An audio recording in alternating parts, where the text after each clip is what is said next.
The last thing Karl remembered was the grueling project deadline, his third cup of cold espresso, and the tire blowout on his old Ford along the icy highway. A violent skid, the blinding headlights of an oncoming car, darkness. And then came a breath. Deep, painful to his lungs, filled with the sense of damp earth, wild pine needles, and something primordially clean. No exhaust fumes. No roar of the metropolis. Karl sat up abruptly. His head was pounding. Instead of his usual jeans and hoodie, he was wearing a stiff, crudely stitched animal hide held together by sinew. A colossal forest bustled around him, giant trees reached their peaks into the sky, and ferns grew as tall as a human. Okay, right. Either I'm in a coma dreaming up a highly detailed Time Zero cosplay, or... Karl looked down at his hands. They were dirty and calloused, but they were definitely his. Just slightly more muscular. A rustle came from the bushes. Karl froze. A woman stepped into the clearing. Well, a woman of sorts. Matted dark hair, a broad face with a powerful jaw, piercing brown eyes, and a matching outfit of skins. In her hands, she held a stick with a sharp piece of flint lashed to it. She stared at him, then let out a series of guttural sounds. Agr. Karl. Kare. Lee. Is she trying to say my name? Or is there a local name that sounds like it? Karl thought. He slowly stood up, showing his empty palms. Karl. Yeah, let's go with Karl. The woman frowned, stepped closer, and unceremoniously poked him in the chest to check if he was alive. By all appearances, Karl, or whoever's body he now occupied, had survived a severe fever or injury, and the tribe had given up hope of ever seeing him on his feet. She waved her hand, signaling him to follow. He had no choice, a certified process engineer wouldn't last until the first predator if left alone in this forest. The Bear Tribe. The tribe's campsite, which Karl mentally dubbed the Bear Tribe, due to a massive skull mounted on a pole in the center, was nestled at the foot of a cliff. It consisted of a few dirty huts made of branches and mammoth bones, draped in animal hides. Around 20 people lived here. Sullen-faced men sharpened stones, women tended to a dying fire, and children gnawed on random roots. The smell was distinct, a cocktail of unwashed bodies, raw meat, and soot. Karl quickly realized a few things. First, the savages' language was sparse, a combination of gestures, grunts, and roughly 50 basic words. Second, they knew how to keep a fire going, but if it went out, it was an absolute catastrophe. They didn't really know how to start one from scratch and relied on lightning strikes or closely guarded embers. Third, they ate anything and everything, raw, half-burnt meat and tough roots, which wore their teeth down to the gums.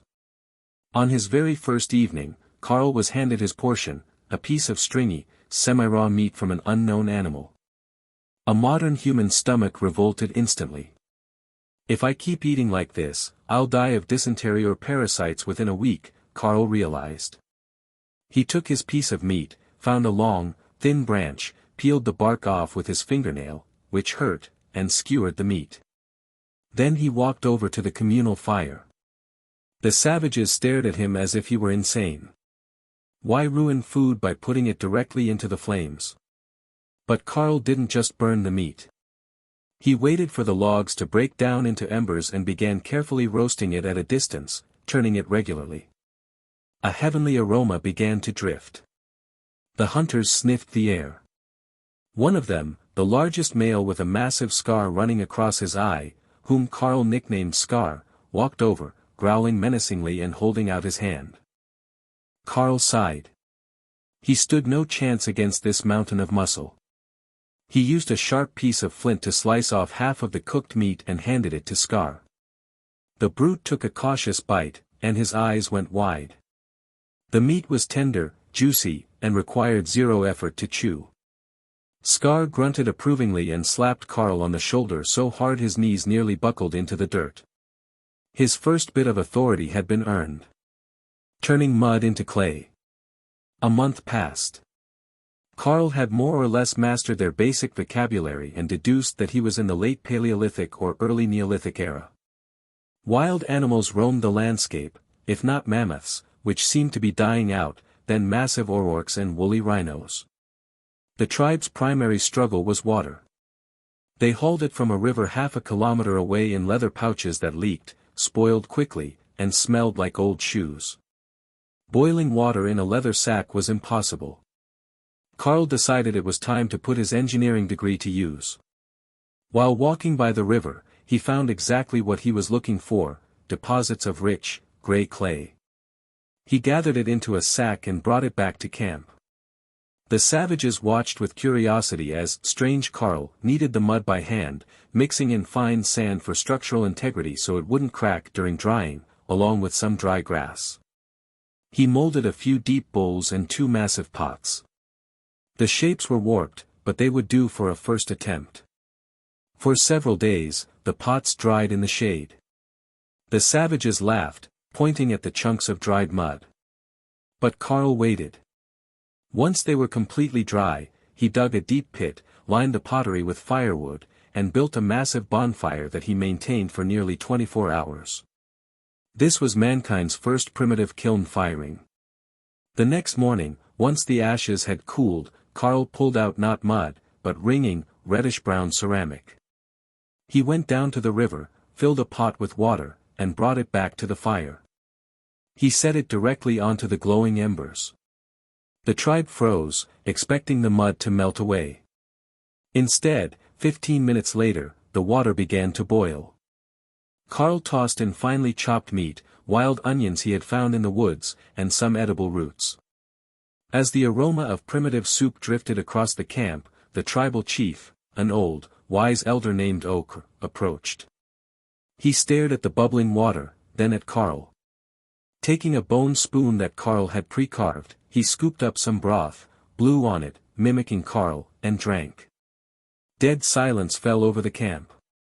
Ochre closed his eyes, swallowed, and uttered a single word. Sorcerer.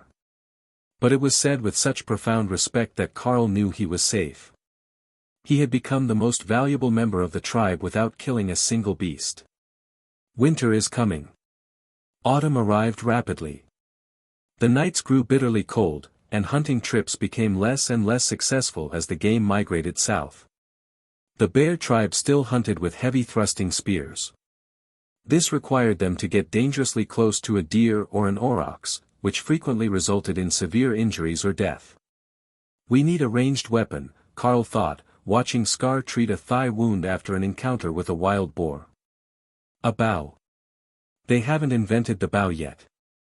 Crafting a good bow without steel tools was an agonizing chore. It took Karl 2 weeks. He searched for suitable wood, unable to find yew or ash, he settled on a flexible and sturdy juniper branch. Using a sharp flint, millimeter by millimeter, he shaved the wood into shape, thick in the middle, tapering toward the tips. The string posed the biggest challenge. The animal sinews used by the savages would quickly stretch and rot when wet. Instead, Karl harvested fibers from wild hemp and stinging nettle, braiding them together with thin strips of rawhide, and thoroughly coated the cord in animal fat for waterproofing. He fashioned arrows from straight dogwood branches. For fletching, he used grouse feathers bound tightly with sinew. He had to fashion the arrowheads from flint, meticulously flaking away tiny chips with another stone, a pressure flaking technique he vividly remembered from science documentaries. When the bow was complete, Karl stepped out into the clearing. The hunters were lounging nearby. He picked out a tree roughly 50 paces away and pulled back the heavy string. His fingers ached, his shoulders tensed. A sharp twang echoed through the clearing, and the arrow hissed through the air, embedding itself deeply into the bark. The savages leaped to their feet. Scar sprinted to the tree and tried to yank the arrow out, but the flint head was firmly wedged in the timber. He whirled around to Karl, his eyes burning with primal awe. Karl! Give! Scar grunted. Karl smiled. No. I will teach you how to make one yourself. We need many bows. Winter is coming. The first home. By the end of autumn, the bear tribe's camp was unrecognizable. Rotting bones and scraps of hide no longer littered the campfire area, which used to attract wolves and swarms of biting insects. Karl had introduced a strict rule that the savages initially viewed as madness: bury all waste in a large pit far outside the camp, and wash hands in river water before eating. For a tribe where bathing was considered a bizarre eccentricity, this was alien. But when Karl explicitly explained to Ochre and Scar that invisible evil spirits, bacteria, lived in dirt and caused children's stomachs to sicken, the chief turned it into law. The results were immediate. For the first time in memory, not a single person came down with a fever during the rainy season. However, Karl's chief concern remained the biting cold. Sleeping in drafty branch huts as the temperature plummeted was becoming unbearable. Hides are great, but without a high thermal mass dwelling, we're going to freeze to death here, Karl realized, his teeth chattering in the morning frost. He gathered the men and led them back to the clay pit. This time, they needed an industrial volume. Karl had decided to build the first dugout cabin in human history, complete with a stone stove. Armed with bone and stone adzes, the hunters dug out a deep pit under Karl's direction, burrowing nearly 1.5 meters into the earth, since soil provides excellent insulation. Overhead, they constructed a sturdy frame of heavy logs, caulked it with moss, and buried it under a thick layer of dirt. The heart of this underground bunker was its stove. Karl didn't just stack rocks for a campfire, he built an enclosed hearth out of river boulders and thick clay, creating a rudimentary chimney that vented out through the roof. When the dugout was complete, the entire tribe, 23 people, crammed inside. Karl lit the stove. Contrary to the savages' expectations, the smoke didn't blind them, it dutifully rose and drafted out through the chimney pipe. The stones of the hearth grew red-hot, radiating a soft, deep warmth.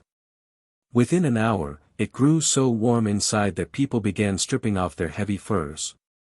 Scar sat down on the earthen floor, closed his eyes blissfully, and declared, "Karl, this, home. Good home." That night, the tribe slept soundly without huddling together for survival, full and warm. Lying there watching the glowing embers, Karl knew he had won the first round against nature. But the true test lay ahead, the great winter hunt. The winter hunt. Winter struck with a vengeance. Overnight, the forest was buried waist-deep in snow. For primitive humans, this season was always a tightrope walk over starvation. Traversing deep drifts was exhausting, game was skittish, and their supplies of dried meat evaporated rapidly. Karl faced a fresh hurdle. The savages tried to hunt the old way, plunging deep into the snowdrifts, making a racket, and exhausting themselves within a couple of 100 yards. "We need snowshoes," Karl realized. He took pliable willow hoops, bent them into wide, oval frames, and laced them crosswise with leather thongs. After crafting 3 pairs, he led Scar and another hunter named Swift out to a snow-covered meadow. The savages strapped the woven frames to their feet with trepidation. Scar took one step, then another, and didn't sink. He glided across the deep powder, leaving only shallow impressions. A childlike grin spread across the giant's face. "We like wolves, Karl. We walk on top," Swift shouted. The tribe now possessed a massive advantage over prey animals that floundered helplessly in the deep drifts. A hunting party of 5 men, armed with bows and equipped with snowshoes, marched into the wilderness. Karl joined them, his engineering mind was required for tactics.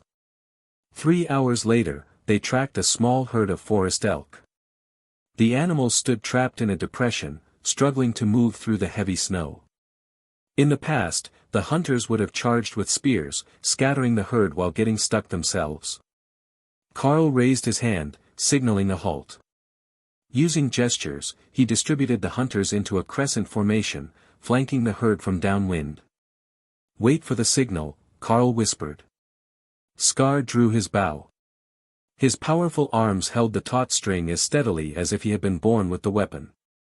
Karl let out a sharp, piercing whistle. 5 arrows flew simultaneously.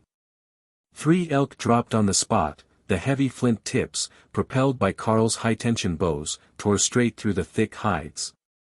The remaining animals panicked and tried to flee, but bogged down instantly in the deep snow.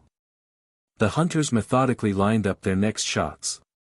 It wasn't a hunt, it was a technological triumph. The tribe secured more meat and hides than they had seen all autumn. When they returned to camp, dragging the carcasses behind them on wooden travois, rough sledges Karl had rapidly designed, the camp erupted in celebration. That evening, stuffed with fatty boiled meat, Ochre beckoned Karl over. The old man unclasped a necklace of cave lion fangs, the ultimate symbol of tribal authority and wisdom, from his own neck and placed it over Karl's shoulders. "You are not just Karl," the chief proclaimed solemnly. "You are he who sees tomorrow. Now you speak, and the tribe obeys." The dawn of metals. The winter passed without a single casualty, a miracle for the Stone Age. Spring arrived, melting away the snow to expose the earth, and Karl decided it was time to push forward. The Stone Age had lasted long enough, it was time to inaugurate the Age of Metals. During a scouting trip near the base of some distant cliffs, Karl noticed unusual rocks covered in a greenish patina. His engineer's heart skipped a beat. Malachite. Copper ore. He carried the heavy green stones back to camp. Smelting copper required a temperature far hotter than an open campfire, roughly 1,100 degrees Celsius. Karl began mapping out blueprints in his mind. Together with the tribe's teenagers, he built a tall, narrow furnace out of clay, a primitive bloomery forge. At the base, he punched a hole and inserted a hollow leg bone from a large animal, connecting it to a leather bellows he had stitched from a whole badger pelt. This bellows would pump oxygen to generate a roaring draft. Karl charged the furnace with charcoal mixed with crushed ore and ignited the fuel. 2 young savages took turns operating the bellows continuously. A blinding yellow flame spewed from the top of the kiln. The tribe watched this hellfire with a mixture of terror and reverence. After 4 hours of non-stop pumping, Karl broke away the clay base of the cooling forge. Resting amid the slag and charcoal lay a heavy, dull-glowing, reddish nugget. Pure copper. It was soft, yes, but by pounding it against a flat anvil stone, Karl hammered out the first copper knife and several durable spearheads that wouldn't dull or shatter like flint. But their technological breakthrough was interrupted. Near dusk, Swift burst from the tree line. He was wounded, a crude arrow with a jagged bone tip protruded from his shoulder. "Karl." "Ochre." The hunter wheezed, gasping for breath. "Out there. The wolf people. Many. Coming here. Saw our smoke. Want our home." Panic gripped the camp. The wolf tribe was infamous throughout these valleys, a brutal band of cannibals who wiped out rival camps for plunder. They were numerous, numbering some 40 to 50 warriors. Scar grabbed his spear, tipped with its brand-new copper head, and roared fiercely, ready to charge into battle. Karl grabbed his arm. "Hold on, Scar. We can't take a horde that size head-on. We won't win this with muscle. We will win it with brains." Karl turned back to the tribe. His eyes held no fear, only the cold calculation of a 21st-century man who knew military history. "Listen to me. We have 24 hours. We are going to turn this camp into their graveyard." The Battle of the Trench. There was no time for panic. Karl immediately split the tribe into 3 details. The women and teenagers, led by Elder Ochre, began prepping what Karl called their secret weapon, gathering dry grass and brushwood, mixing it with animal tallow and pine resin, and rolling them into dense, combustible incendiary balls. The men, led by Scar and cursing up a storm, dug a deep trench across the narrow choke point between the cliff face and a thick briar patch, the lone path the enemy could take to reach the dugout. The tactics of Stone Age warfare are simple: rush in as a mob and bludgeon everything with clubs, Karl reasoned as he sharpened stakes. They have no concept of formation and are entirely unprepared for defensive engineering. At the bottom of the trench, Karl ordered the placement of a row of sharpened, fire-hardened stakes. They camouflaged the pit trap with thin branches, dry leaves, and a dusting of soil. It was a perfect Paleolithic wolf trap. By noon the following day, the forest fell deathly silent.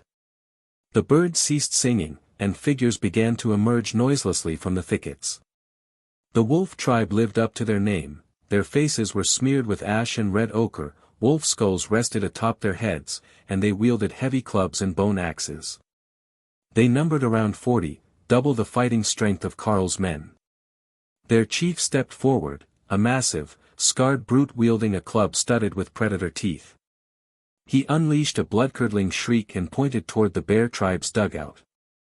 The war party surged forward with wild screams. "Hold!" Karl commanded softly, drawing his bow. Next to him, Scar breathed heavily, his knuckles white as he held the bowstring taut. "Hold!" The enemy rushed closer. 50 yards, 30 yards. Snap! Crash! The front rank of attackers plunged headlong into the hidden trench. Screams of agony erupted as the stakes did their grim work. The enemy's momentum shattered instantly. Those charging behind them skidded to a halt in horror before the sudden chasm, colliding with one another and creating a chaotic pileup. "Fire!" Karl yelled. Scar and 3 of their finest archers opened up a rapid volley. From 20 paces out, it was impossible to miss. Karl's heavy bows easily drove arrows through the thick firs. The enemy fell in rapid succession, unable to comprehend where this distant death was coming from. At that exact moment, burning resin balls rained down into the packed mass of bewildered invaders, hurled by the women from the high ridge. The grease-soaked brush ignited instantly. The attackers' ranks dissolved into a nightmare of fire, choking smoke, and terror. For primitive humans who feared fire on a subconscious level, this was unadulterated supernatural horror. They genuinely believed the spirits of the forest had turned against them. The wolf chief, who had narrowly avoided falling into the trench, tried to rally his men to retreat, but Karl drew a bead, took a deep breath, and released. The copper-tipped arrow pierced the giant's chest. He staggered and collapsed dead onto his knees. Seeing their leader fall and facing the invisible sting of the bows, the remnants of the wolf tribe broke and fled in blind panic, abandoning their weapons and wounded. The bear tribe had won without a single casualty. The First Empire. This victory permanently cemented Karl's status as a near deity and absolute leader. The savages looked upon him with religious awe. The captured wolf tribe hunters, about 10 survivors, fully expected to be butchered or executed, as was the unforgiving law of this brutal era. Scar had already raised his copper axe over one captive's head when Karl checked his blow. "No, Scar. We don't kill them." Scar frowned in confusion. "They are enemies, Karl. They came to steal our home. Why feed the enemy? A living man can do more work than a dead one," Karl replied calmly. He turned to the terrified prisoners. "You will work. Digging, hauling stone, cutting wood. In return, you get warmth and food. Rebel, and you die. Help us, and you become part of the tribe." With that, Karl introduced the concepts of integration and the division of labor to human history. The prisoners, overjoyed to be spared, threw themselves into their tasks. With the extra labor, the camp's expansion accelerated exponentially.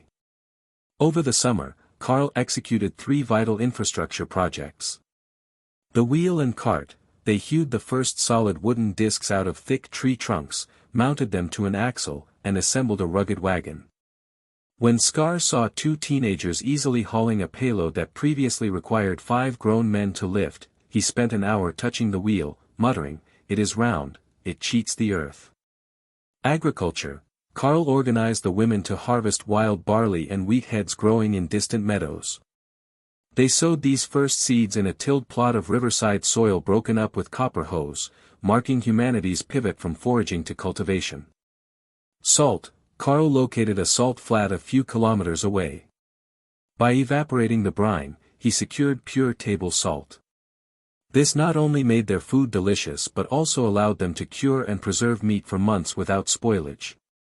The bear tribe was rapidly transforming from nomadic hunter-gatherers into a settled agrarian community. They possessed food surpluses, permanent dwellings, superior armaments, and technologies that outpaced their timeline by tens of thousands of years. Sailing south. 3 years flew by since Karl's arrival. The young man had filled out, his frame lean and heavily muscled, his face framed by a neat beard he trimmed with razor-sharp flint flakes. The bear tribe had swollen to nearly 80 people as lone wanderers and neighboring families integrated, drawn by tales of full bellies and warm winter homes. A sturdy wooden stockade now enclosed the camp, with bow-armed sentries patrolling the watchtowers. Fields yielded steady crops, and early domesticated wild goats bleated in corrals. But Karl was restless. The local copper veins were playing out, and forging true tools and resilient armor required bronze. And bronze, as the former engineer well knew, demanded tin. There was no tin to be found nearby. "We must journey to the Great Water," Karl announced during a tribal council, pointing south toward where nomadic traders claimed a boundless sea lay beyond the Blue Mountains. "There are different stones there. There are different people. We will build boats." Scar, now serving as Karl's trusted general, struck his chest. "I go with you, Karl. My bow has grown bored." For the expedition, Karl designed the first dugout pirogues. The hunters hollowed out massive tree trunks using controlled fires and shaped the hulls with copper adzes. The resulting vessels were light, stable, and perfectly river-worthy. Leaving Oka to govern the settlement, Karl launched the boats with a contingent of 15 seasoned warriors. They packed the crafts with dried provisions, salt to trade, and copper weaponry. The current swept them southward through virgin forests and endless, rolling steppes. Karl stood at the prow of the lead vessel, his fingers gripping a primitive compass, a magnetized piece of ironstone floating on a wooden chip inside a bowl of water. He sailed directly into the unknown. He knew that somewhere out there, other tribes were still shivering in caves, cowering at every crack of thunder. He intended to change this world forever, forging the first empire on earth long before the first stone of the pyramids would ever be laid in Egypt.